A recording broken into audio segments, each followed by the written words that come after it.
Capítulo 16. La predicción de la profesora Trelawney. La euforia por haber ganado la Copa de Quidditch le duró a Harry al menos una semana.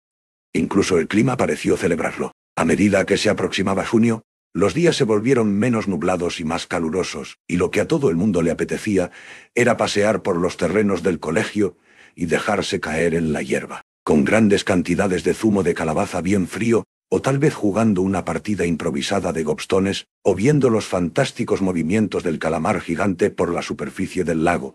Pero no podían hacerlo. Los exámenes se echaban encima y en lugar de holgazanear, los estudiantes tenían que permanecer dentro del castillo, haciendo enormes esfuerzos por concentrarse mientras por las ventanas entraban tentadoras ráfagas de aire estival. Incluso se había visto trabajar a Fred y a George Weasley. Estaban a punto de obtener el título indispensable de magia ordinaria. Percy se preparaba para el éxtasis, exámenes terribles de alta sabiduría e invocaciones secretas, la titulación más alta que ofrecía Hogwarts.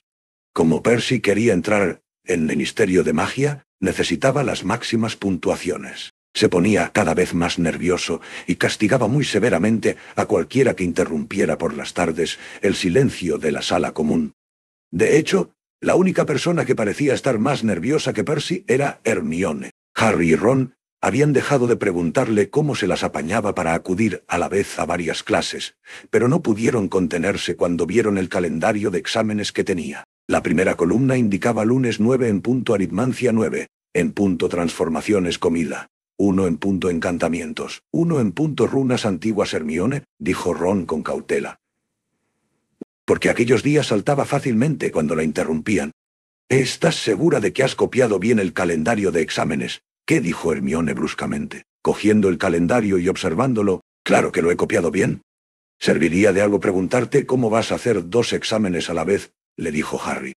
No, respondió Hermione lacónicamente. ¿Habéis visto mi ejemplar de numerología y gramática? ¿Sí? Lo cogí para leer en la cama, dijo Ron en voz muy baja. Hermione empezó a revolver entre montañas de pergaminos en busca del libro. Entonces se oyó un leve roce en la ventana. Edwig entró aleteando, con un sobre fuertemente atenazado en el pico. «Es de Hagrid», dijo Harry, abriendo el sobre. «La apelación de Buckbeak se ha fijado para el día 6. Es el día que terminamos los exámenes», observó Hermione, que seguía buscando el libro de aritmancia. «Y tendrá lugar aquí. Vendrá alguien del Ministerio de Magia, y un verdugo». Hermione levantó la vista, sobresaltada. «Traen a un verdugo a la sesión de apelaciones como si ya estuviera decidido». «Sí, eso parece», dijo Harry pensativo. «No pueden hacerlo», gritó Ron. «He pasado años leyendo cosas para su defensa, no pueden pasarlo todo por alto». Pero Harry tenía la horrible sensación de que la Comisión para las Criaturas Peligrosas había tomado ya su decisión, presionada por el señor Malfoy. Draco, que había estado notablemente apagado desde el triunfo de Gryffindor en la final de Quidditch, había recuperado parte de su anterior petulancia. Por los comentarios socarrones que entreoía Harry, Malfoy estaba seguro de que matarían a Buckbeak, y parecía encantado de ser el causante. Lo único que podía hacer Harry era contenerse para no imitar a Hermione cuando abofeteó a Malfoy. Y lo peor de todo era que no tenían tiempo ni ocasión de visitar a Hagrid, porque las nuevas y estrictas medidas de seguridad no se habían levantado, y Harry no se atrevía a recoger la capa invisible del interior de la estatua de la bruja.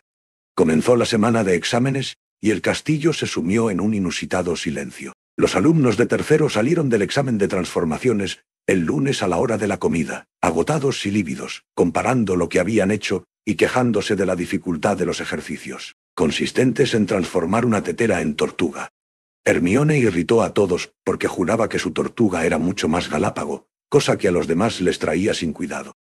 La mía tenía un pitorro en vez de cola. ¡Qué pesadilla! Las tortugas echan vapor por la boca. La mía seguía teniendo un sauce dibujado en el caparazón. ¿Creéis que me quitarán puntos después de una comida apresurada? La clase volvió a subir para el examen de encantamientos. Hermione había tenido razón. El profesor Flitwick puso en el examen los encantamientos regocijantes. Harry, por los nervios, exageró un poco el suyo, y Ron, que era su pareja en el ejercicio, se echó a reír como un histérico.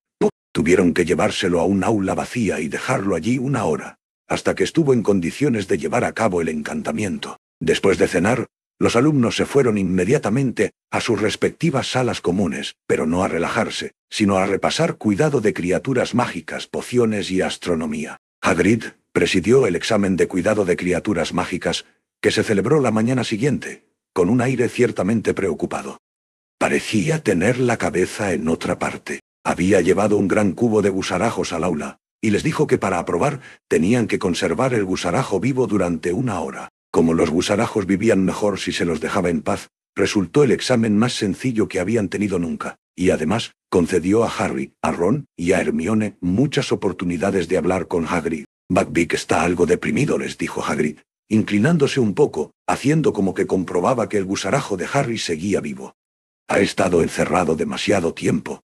Pero en cualquier caso, pasado mañana lo sabremos». Aquella tarde tuvieron el examen de pociones un absoluto desastre. Por más que lo intentó, Harry no consiguió que espesara su receta para confundir, y Snape, vigilándolo con aire de vengativo placer, garabateó en el espacio de la nota, antes de alejarse, algo que parecía un 0. A medianoche, arriba, en la torre más alta, tuvieron el de astronomía el miércoles por la mañana el de historia de la magia, en el que Harry escribió todo lo que Florian Fortescue le había contado acerca de la persecución de las brujas en la Edad Media, y hubiera dado cualquier cosa por poderse tomar además, en aquella aula sofocante, uno de sus helados de nueces y chocolate. El miércoles por la tarde tuvieron el examen de herbología en los invernaderos, bajo un sol abrasador. Luego volvieron a la sala común, con la nuca quemada por el sol y deseosos de encontrarse al día siguiente, a aquella misma hora, cuando todo hubiera finalizado. El penúltimo examen, la mañana del jueves, fue el de defensa contra las artes oscuras. El profesor Lupin había preparado el examen más raro que habían tenido hasta la fecha, una especie de carrera de obstáculos fuera, al sol, en la que tenían que vadear un profundo estanque de juegos que contenía un Grindylow, atravesar una serie de agujeros llenos de gorros rojos, chapotear por entre ciénagas, sin prestar oídos a las engañosas indicaciones de un Hinky Punk, y meterse dentro del tronco de un árbol para enfrentarse con otro Boggart. «¡Estupendo!», Harry susurró Lupin cuando el joven bajó sonriente del tronco. «Nota máxima».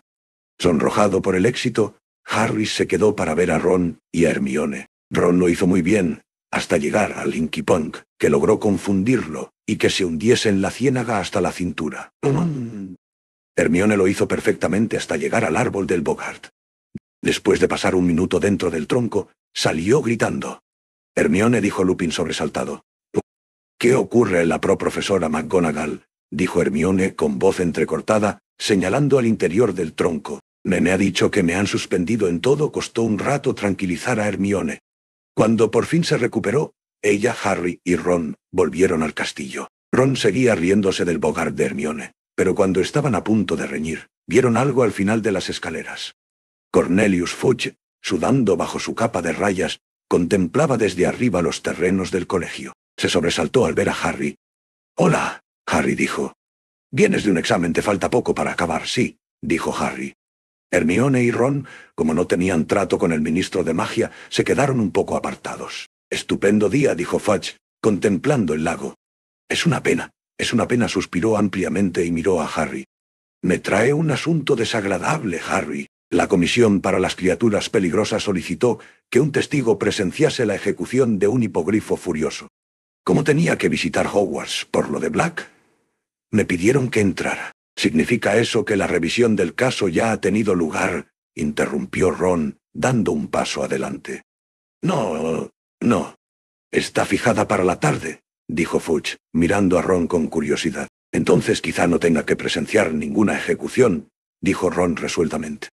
El hipogrifo podría ser absuelto antes de que Fudge pudiera responder. 2 magos entraron por las puertas del castillo que había a su espalda. Uno era tan anciano que parecía descomponerse ante sus ojos, el otro era alto y fornido, y tenía un fino bigote de color negro. Harry entendió que eran representantes de la Comisión para las Criaturas Peligrosas, porque el anciano miró de soslayo hacia la cabaña de Hagrid y dijo con voz débil: «Santo Dios, me estoy haciendo viejo para esto». A las 2 en punto, «No». Fudge, el hombre del bigote negro, toqueteaba algo que llevaba al cinto. Harry advirtió que pasaba el ancho pulgar por el filo de un hacha. Ron abrió la boca para decir algo, pero Hermione le dio con el codo en las costillas y señaló el vestíbulo con la cabeza. ¿Por qué no me has dejado?, dijo enfadado Ron, entrando en el gran comedor para almorzar. Los has visto, hasta llevan un hacha. Eso no es justicia, Ron. Tu padre trabaja en el ministerio. No puedes ir diciéndole esas cosas a su jefe, respondió Hermione, aunque también ella parecía muy molesta. Si Hagrid conserva esta vez la cabeza y argumenta adecuadamente su defensa, es posible que no ejecuten a Buckbeak, pero a Harry le parecía que Hermione no creía en realidad lo que decía. A su alrededor, todos hablaban animados, saboreando por adelantado el final de los exámenes que tendría lugar aquella tarde, pero Harry, Ron y Hermione, preocupados por Hagrid y Buckbeak, permanecieron al margen. El último examen de Harry y Ron era de adivinación. El último de Hermione, estudios Muggles. Subieron juntos la escalera de mármol. Hermione los dejó en el primer piso, y Harry y Ron continuaron hasta el séptimo, donde muchos de su clase estaban sentados en la escalera de caracol que conducía al aula de la profesora Trelawney, repasando en el último minuto. «Nos va a examinar por separado», les informó Neville cuando se sentaron a su lado. Tenía disipar las nieblas del futuro abierto sobre los muslos por las páginas dedicadas a la bola de cristal. «¿Alguno ha visto algo alguna vez en la bola de cristal?», preguntó desanimado. «Nanay», dijo Ron. Miraba el reloj de vez en cuando. Harry se dio cuenta de que calculaba lo que faltaba para el comienzo de la revisión del caso de Buckbeak. La cola de personas que había fuera del aula se reducía muy despacio. Cada vez que bajaba alguien por la plateada escalera de mano, los demás le preguntaban entre susurros: «¿Qué te ha preguntado? ¿Qué tal te ha ido?», pero nadie aclaraba nada. «Me ha dicho que, según la bola de cristal, sufriré un accidente horrible si revelo algo», chilló Neville, bajando la escalera hacia Harry y Ron, que acababa de llegar al rellano en ese momento. «Es muy lista», refunfuñó Ron. «Empiezo a pensar que Hermione tenía razón», dijo señalando la trampilla con el dedo. «Es una impostora». «Sí», dijo Harry, mirando su reloj. Eran las 2. «Ojalá se dé prisa». Cuando Parvati bajó la escalera rebosante de orgullo. «¿Le ha dicho que tengo todas las características de una verdadera vidente?», dijo a Ron y a Harry. «He visto muchísimas cosas. Bueno, que os vaya bien». Bajó a prisa por la escalera de caracol hasta llegar junto a Lavender. «Ronald Weasley», anunció desde arriba la voz conocida y susurrante. Ron hizo un guiño a Harry y subió por la escalera de plata. Harry era el único que quedaba por examinarse. Se sentó en el suelo, con la espalda contra la pared, escuchando una mosca que zumbaba en la ventana soleada. Su mente estaba con Hagrid, al otro lado de los terrenos del colegio. Por fin, después de unos 20 minutos, los pies grandes de Ron volvieron a aparecer en la escalera. «¿Qué tal?», le preguntó Harry, levantándose.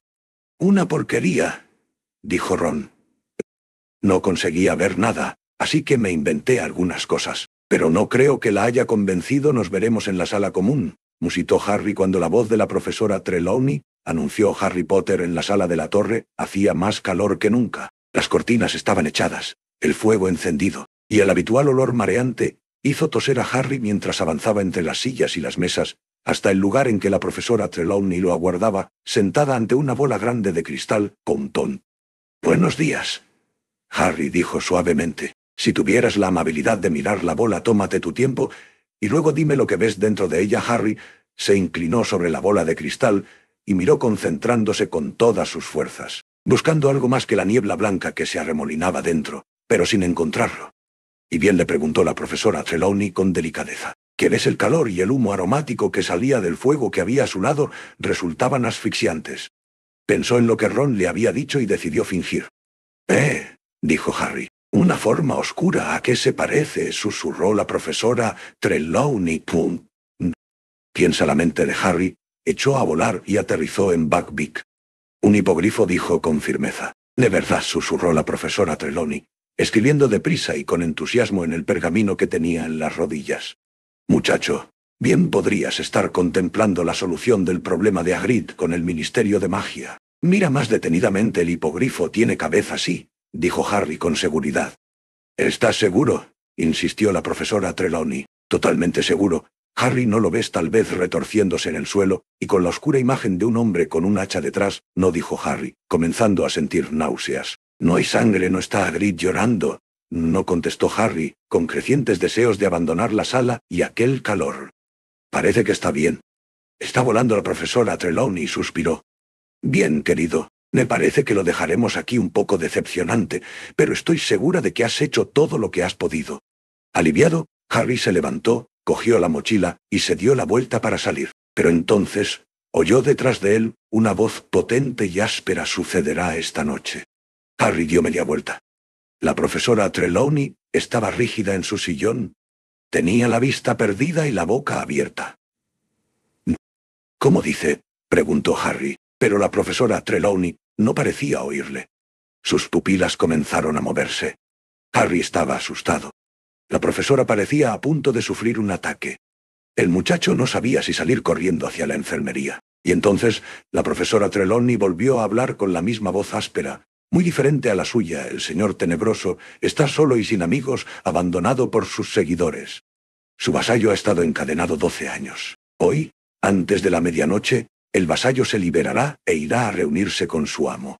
El señor Tenebroso se alzará de nuevo, con la ayuda de su vasallo, más grande y más terrible que nunca. Hoy, antes de la medianoche, el vasallo irá a reunirse con su amo». Su cabeza cayó hacia adelante, sobre el pecho. La profesora Trelawney emitió un gruñido. Luego, repentinamente, volvió a levantar la cabeza. «Lo siento mucho, chico», añadió con voz soñolienta. «El calor del día, ¿sabes? Me he quedado traspuesta». Harry se quedó allí un momento, mirándola. «¿Pasa algo? Harry, usted acaba de decirme que el señor Tenebroso volverá a alzarse, que su vasallo va a regresar con él». La profesora Trelawney se sobresaltó. «El señor Tenebroso, el que no debe nombrarse, querido muchacho. No se puede bromear con ese tema, alzarse de nuevo». «Dios mío, pero usted acaba de decirlo. Usted ha dicho que el señor Tenebroso. Creo que tú también te has quedado dormido», repuso la profesora Trelawney. Desde luego, nunca predeciría algo así. Harry bajó la escalera de mano y la de caracol. Haciéndose preguntas, acababa de oír a la profesora Trelawney haciendo una verdadera predicción, o había querido acabar el examen con un final impresionante. 5 minutos más tarde, pasaba aprisa por entre los troles de seguridad que estaban a la puerta de la torre de Gryffindor. Las palabras de la profesora Trelawney resonaban aún en su cabeza. Se cruzó con muchos que caminaban a zancadas, riendo y bromeando, dirigiéndose hacia los terrenos del colegio y hacia una libertad largamente deseada. Cuando llegó al retrato y entró en la sala común, estaba casi desierta. En un rincón, sin embargo, estaban sentados Ron y Hermione. La profesora Trelawney me acaba de decir, pero se detuvo al fijarse en sus caras. «Buckbeak ha perdido», dijo Ron con voz débil. «Hagrid acaba de enviar esto». La nota de Hagrid estaba seca. Esta vez no había lágrimas en ella. Pero su mano parecía haber temblado tanto al escribirla que apenas resultaba legible. «Apelación perdida. La ejecución será a la puesta del sol. No se puede hacer nada. No vengáis. No quiero que lo veáis». «Hagrid, tenemos que ir», dijo Harry de inmediato. «No puede estar allí solo, esperando al verdugo». «Pero es a la puesta del sol», dijo Ron, mirando por la ventana con los ojos empañados. «No nos dejarán salir, y menos a ti, Harry». Harry se tapó la cabeza con las manos pensando. «Si al menos tuviéramos la capa invisible». «¿Dónde está?», dijo Hermione. Harry le explicó que la había dejado en el pasadizo, debajo de la estatua de la bruja tuerta. «Si Snape me vuelve a ver por allí, me veré en un serio aprieto», concluyó. «Eso es verdad», dijo Hermione, poniéndose en pie. «Si te ve cómo se abre la joroba de la bruja, se le dan unos golpecitos y se dice disendio», explicó Harry. Pero Hermione no aguardó a que terminara la frase. Atravesó la sala con decisión, abrió el retrato y se perdió de vista. «Habrá ido a cogerla», dijo Ron, mirando el punto por donde había desaparecido la muchacha. A eso había ido. Hermione regresó al cuarto de hora, con la capa plateada cuidadosamente doblada y escondida bajo la túnica. «Hermione, no sé qué te pasa últimamente», dijo Ron, sorprendido. «Primero le pegas a Malfoy y luego te vas de la clase de la profesora Trelawney». Hermione se sintió halagada.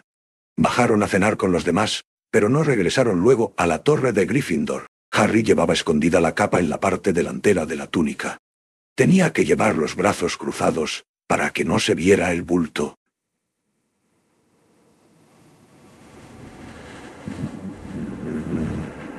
No se viera el bulto. Esperaron en una habitación contigua al vestíbulo hasta asegurarse de que éste estuviese completamente vacío.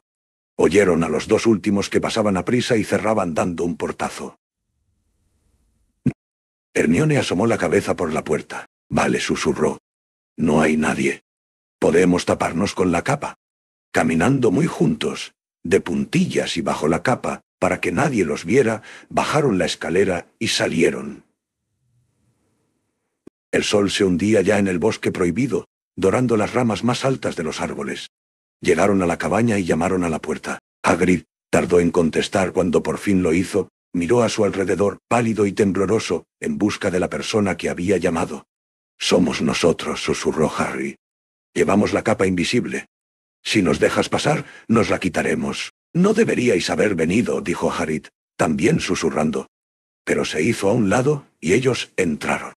Hagrid cerró la puerta rápidamente y Harry se desprendió de la capa. Hagrid no lloró, ni se arrojó al cuello de sus amigos. No parecía saber dónde se encontraba ni qué hacer. Resultaba más trágico verlo así que llorando. «¿Queréis un té?», invitó. Sus manos enormes temblaban al coger la tetera. «¿Dónde está Buckbeak?», Hagrid preguntó Ron vacilante. «Lo tengo en el exterior», dijo Hagrid, derramando la leche por la mesa al llenar la jarra. «Está atado en el huerto junto a las calabazas». Pensé que debía ver los árboles y oler el aire fresco antes de a Hagrid. Le temblaba tanto la mano que la jarra se le cayó y se hizo añicos. «Yo lo haré». «Hagrid», dijo Hermione inmediatamente, apresurándose a limpiar el suelo. «Hay otra en el aparador», dijo Hagrid sentándose y limpiándose la frente con la manga. Harry miró a Ron, que le devolvió una mirada de desesperanza. «No hay nada que hacer», Hagrid preguntó Harry sentándose a su lado. «Dumbledore lo ha intentado», respondió Hagrid. «No puede hacer nada contra una sentencia de la comisión. Les ha dicho que Buckbeak es inofensivo, pero tienen miedo. Ya sabéis cómo es Lucius Malfoy, me imagino que los ha amenazado, y el verdugo, McNair, es un viejo amigo suyo. Pero será rápido y limpio, y yo estaré a su lado». Hagrid tragó saliva. Sus ojos recorrían la cabaña buscando algún retazo de esperanza. «Dumbledore estará presente. Le ha escrito esta mañana. Dice que quiere estar conmigo». Un gran hombre, Dumbledore Hermione, que había estado rebuscando en el aparador de Hagrid, dejó escapar un leve sollozo que reprimió rápidamente. Se incorporó con la jarra en las manos y esforzándose por contener las lágrimas. «Nosotros también estaremos contigo», Hagrid comenzó, pero Hagrid negó con la despeinada cabeza. «Tenéis que volver al castillo. Os he dicho que no quería que lo vierais. Y tampoco deberíais estar aquí. Si Fudge y Dumbledore te pillan fuera sin permiso, Harry, te verás en un aprieto». Por el rostro de Hermione corrían lágrimas silenciosas, pero disimuló ante Hagrid preparando el té. Tonto. Al coger la botella de leche para verter parte de ella en la jarra, dio un grito. «Ron, no puedo creerlo». Ese Ron la miró boquiabierto. «¿Qué dices, Hermione?», acercó la jarra a la mesa y la volcó. Con un gritito asustado y desesperado por volver a meterse en el recipiente, Scabbers apareció correteando por la mesa. «Scabbers», exclamó Ron desconcertado. «Scabbers, ¿qué haces aquí?», cogió a la rata, que forcejeaba por escapar, y la levantó para verla a la luz. Tenía un aspecto horrible. Estaba más delgada que nunca. Se le había caído mucho pelo, dejándole amplias lagunas, y se retorcía en las manos de Ron, desesperada por escapar. «No te preocupes, Scabbers», dijo Ron. «No hay gatos. No hay nada que temer». De pronto, Hagrid se puso en pie, mirando la ventana fijamente. Su cara, habitualmente rubicunda, se había puesto del color del pergamino. «Ya vienen, Harry». Ron y Hermione se dieron rápidamente la vuelta. Un grupo de hombres bajaba por los lejanos escalones de la puerta principal del castillo. Delante iba Albus Dumbledore. Su barba plateada brillaba al sol del ocaso. A su lado iba Cornelius Fudge. Tras ellos marchaban el viejo y débil miembro de la comisión y el verdugo McNair. «Tenéis que iros», dijo Hagrid. Le temblaba todo el cuerpo. «No deben veros aquí, marchaos ya». Ron se metió a Scabbers en el bolsillo y Hermione cogió la capa. «Salid por detrás». Lo siguieron hacia la puerta trasera que daba al huerto. Harry se sentía muy raro y aún más al ver a Buckbeak a pocos metros, atado a un árbol, detrás de las calabazas. Buckbeak parecía presentir algo. Volvió la cara afilada de un lado a otro y golpeó el suelo con la zarpa, nervioso. «No temas, Buckbeak», dijo Hagrid con voz suave. «No temas. Se volvió hacia los tres amigos. «Venga, marchaos». Pero no se movieron. «Hagrid, no podemos, les diremos lo que de verdad sucedió. No pueden matarlo, marchaos», ordenó Hagrid con firmeza. «Ya es bastante horrible, y solo faltaría que además os metierais en un lío». No tenían opción. Mientras Hermione echaba la capa sobre los otros dos, oyeron hablar al otro lado de la cabaña. Hagrid miró hacia el punto por el que acababan de desaparecer. «Marchaos», rápido dijo con acritud. «¿No escucháis?», y volvió a entrar en la cabaña al mismo tiempo que alguien llamaba a la puerta de delante. Lentamente, como en trance, Harry, Ron y Hermione rodearon silenciosamente la casa. Al llegar al otro lado, la puerta se cerró con un golpe seco. «Vámonos a prisa, por favor», susurró Hermione. «No puedo seguir aquí. No lo puedo soportar». Empezaron a subir hacia el castillo. El sol se apresuraba a ocultarse, el cielo se había vuelto de un gris claro teñido de púrpura, pero en el oeste había destellos de rojo rubí. Ron se detuvo en seco. «Por favor», Ron, comenzó Hermione. «¿Se trata de Scabbers? ¿Quiere salir?» Ron se inclinaba intentando impedir que Scabbers se escapara, pero la rata estaba fuera de sí chillando como loca. Se debatía y trataba de morder a Ron en la mano. «Scabbers, tonta, soy yo», susurró Ron. Oyeron abrirse una puerta detrás de ellos y luego voces masculinas. «Por favor, Ron, vámonos. Están a punto de hacerlo», insistió Hermione. «Vale, quédate quieta». Scabbers siguieron caminando al igual que Hermione. Harry procuraba no oír el sordo rumor de las voces que sonaban detrás de ellos. Ron volvió a detenerse. «No la puedo sujetar», «Calla, Scabbers, o nos oirá todo el mundo». La rata chillaba como loca, pero no lo bastante fuerte para eclipsar los sonidos que llegaban del jardín de Hagrid. Las voces de hombre se mezclaban y se confundían. Hubo un silencio, y luego, sin previo aviso, el inconfundible silbido del hacha rasgando el aire. Hermione se tambaleó. «Ya está», susurró Harry. «No me lo puedo creer, lo han hecho.